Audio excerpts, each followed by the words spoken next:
Асене! Кириле, Асене! Честито! честито. Печели. Спечелихме. Ами, да се залавяме за работа. Асене,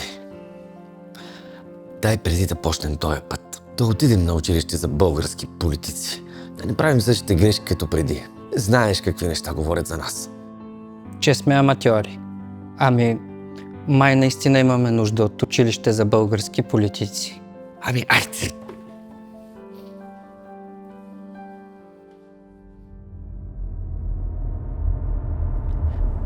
Хайде, момчета, казвайте, какви са плановете ви?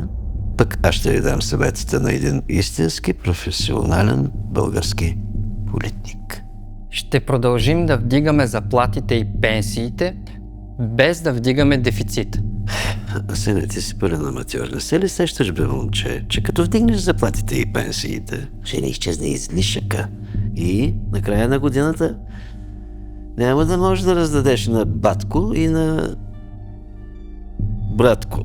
Ще направим антикорупционната комисия да работи и ще сложим независими шефове. Абе, Кирчо, и ти си пълен аматьор. Как ще крадеш, бе, момче, когато направиш антикорупционната комисия да работи? Ами цялата далавера ще се изпари. Ще дадем пари на общините в зависимост от жителите им, а не от коя партия е кмет. Абе, Кокорчо, ти чуеш се какви говориш, бе? Как тези кметове ще бъдат лоялни към вас и как ще има връщанка, като ще давате на всички по-равно? Трябва всичките пари само на ваши хора, за да знаят, че само те получават и само те ще връщат. Ще реформираме службите и така ще направим да работят за сигурността на България. Момче, ти да не си ял пица с кристали?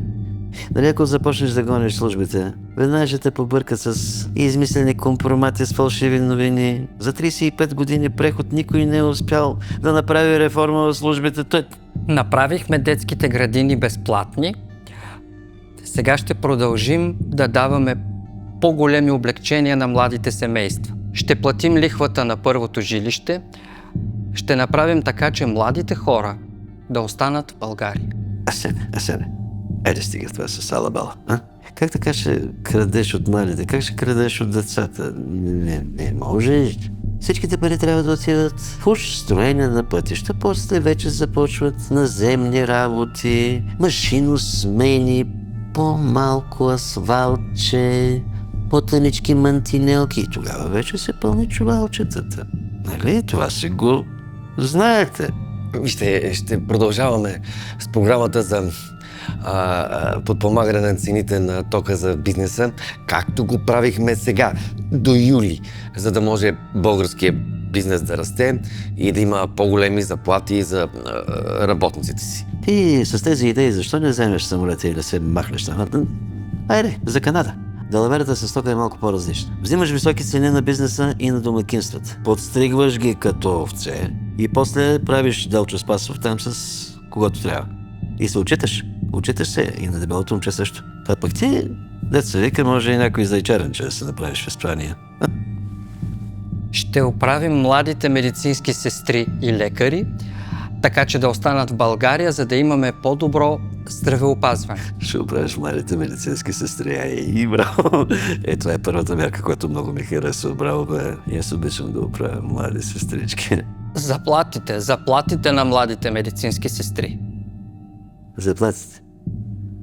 Вие сте пълни аматьори. Аз приключих с вас.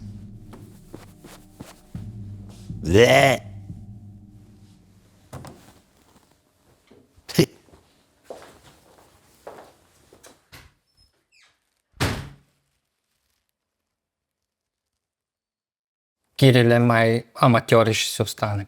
Ако това са професионалните политици, по-добре аматьори да си остане. Плановете на политиците разчитат на твоето бездействие. Развали им схемата. Гласувай.